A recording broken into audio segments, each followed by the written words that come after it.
When I went to Europe, I was mystified. I was doing something my family had never done, travel the world, and I felt like for the first time in my life, I was doing something that made me happy and made my family proud. All my life, my success was defined by what my parents wanted of me, by what people would like me for, and what would make my family continue to say she's destined for greatness. Whether or not it made me feel great didn't really matter because I valued their joy more than mine. Frankly, I didn't even have a concept of self joy. Yet the idea of traveling the world, that, that brought me joy. There in Europe, I would be representing Latinidad. I would be a good girl, and I would finally be in my own adventure. Naturally, I lost weight. There's not one year of my life where I was not on a diet. My mother was constantly trying to make me lose weight and claimed it was for my health. Honestly, it wasn't a bad excuse. My mom had always been a sickly person, but she was also a vain one, and she spoke about dieting more so in terms of beauty rather than health. Her dream was fitting into a nice skirt, hearing the compliments of fellow women saying, "You look good," and just looking at her stomach flattened with 3-minute abs. By age 3, she was claiming that I begged her, "Please, Mommy, don't let me go chunky. I just love portion control and adore scolding eyes every time I say yes to a second piece of cake."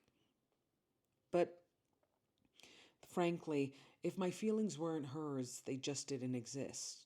Thus, I willingly entered, or rather, forcibly entered, every diet with her and felt the pressure of fitting into jeans that I didn't even pick. Thus, when the opportunity to go to Europe came, it was my opportunity to just kind of get rid of her. At the time I went to Europe, I was one of my thinnest, but undeniably curvilicious.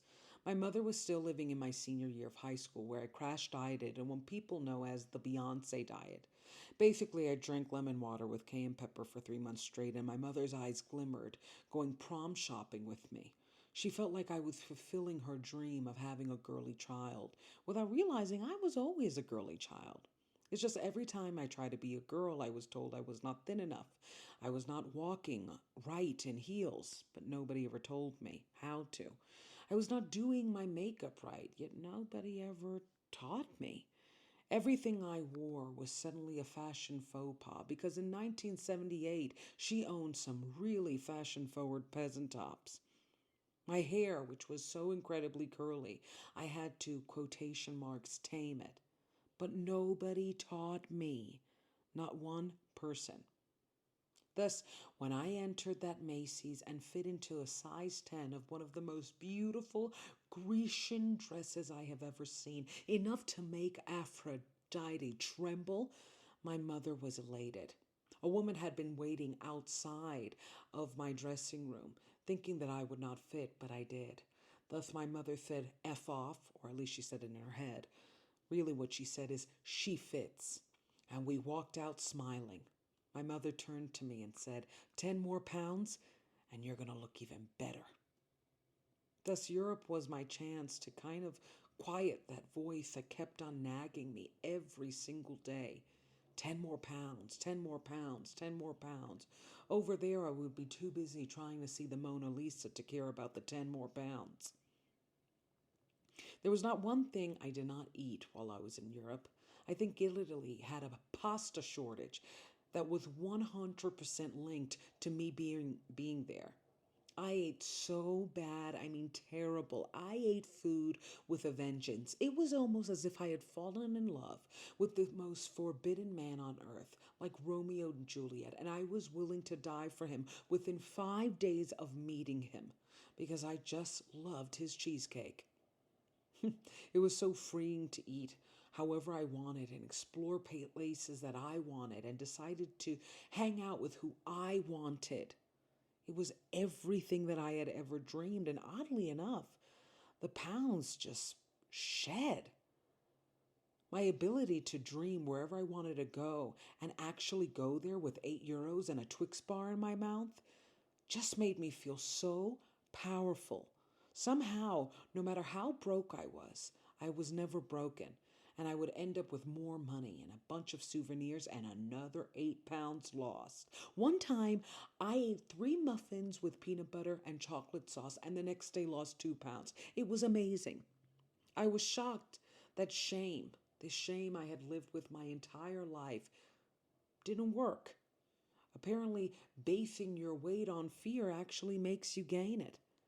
I felt proud. When I returned from Europe, my mother was so happy with my body. But then the pressure started to build again. I wanted to keep her happy and by keeping the weight off.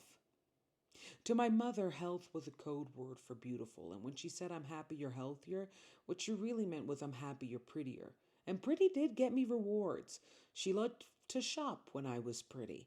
She loved to compliment me when I was pretty. She even loved splitting meals with me when I was pretty. And I could not deny that even men's behavior towards me was prettier when I was pretty. It was addicting to be treated well. So I started another diet and found frustration. The pounds were not going off as quickly as they had in Europe, and I couldn't understand why. I was eating even less. I was basically chewing on dimes. And yet, there it was, my cortisol levels going up, my stress making my belly just bust, and I hated it.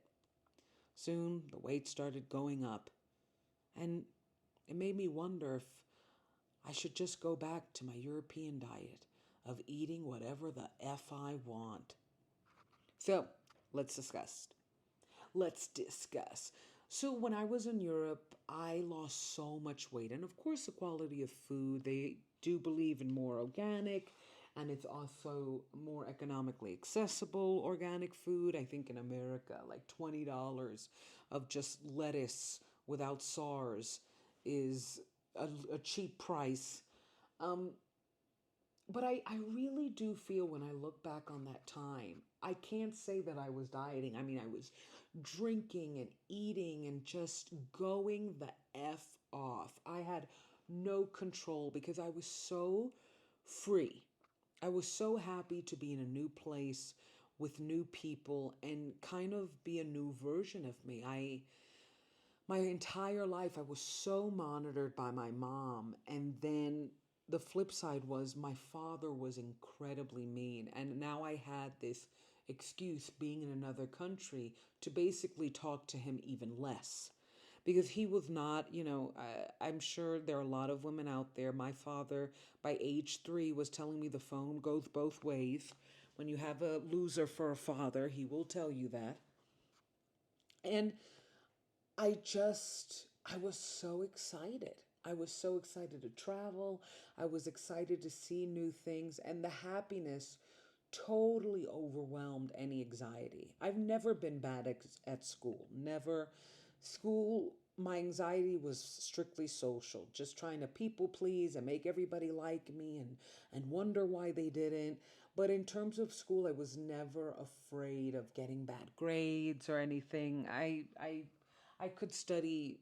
I This is why I self-diagnosed myself with ADHD. I was that person that, like, 4 hours before the test, give me a nice coffee and I'm studying, and I got a A. And so I think that Europe totally embodied this sense of freedom. Like, I was there to explore. I I didn't care about grades. I knew I was going to get them. I was meeting people, and whether or not they were D bags, it's okay. I'm going to go to Spain, and I just ate. I mean, I had wine bateaus every day. I was hoofed, hoofed. I was a TLC special waiting to happen. And I lost a good 50 pounds. Like, I would say within a 3 to 4 month span. And I wasn't even, I was very active, but it was nothing to write home about, right? And I look back on that time and I can genuinely say, which is ironic, that I do believe joy helped me lose weight. I was just too happy, too happy. I was so freaking free. And it's always crazy to, nostalgia is such a tricky feeling because I think often we either paint the past with this rose colors and act like it was so perfect, yet when we were in the past, we were trying to escape it. And I think Europe for me is one of the few nostalgic moments where I could say, no, that was genuinely great. And I often use it as an example, especially when I'm writing Daddy Recovery, because I want to recover that feeling. I remember being a kid, being absolutely fearless. And then the chastising, the scolding, the being told you can't, the no, no, no, the always warning me, something could go wrong, something could go bad, the dieting. I became too overwhelmed by adult fears. And Europe was one of the few times where I erased those adult fears and I allowed myself to have more fun than anything. It wasn't perfect. There were some bishes, um, unavoidable. Um, but life isn't perfect. And I think when I look back on Europe and that childhood fearlessness, what I'm looking back on is a time when I allowed life to be better than worse, when I allowed the good to outweigh the bad, when I allowed the fearlessness to outweigh the fearful. And it's been so long since I've done that. And it makes me wonder, and especially because I have nothing to lose, to just lead by joy. If I love my body enough, will it actually shape up? Will it get healthier? Will I feel better? I really do believe I will, and I have nothing to lose. So yeah, that's European Body. Follow me on at erecovery.com. Deandra reviews it all. And check out Deandra on all music platforms. This is my journey to becoming your superstar. Yay!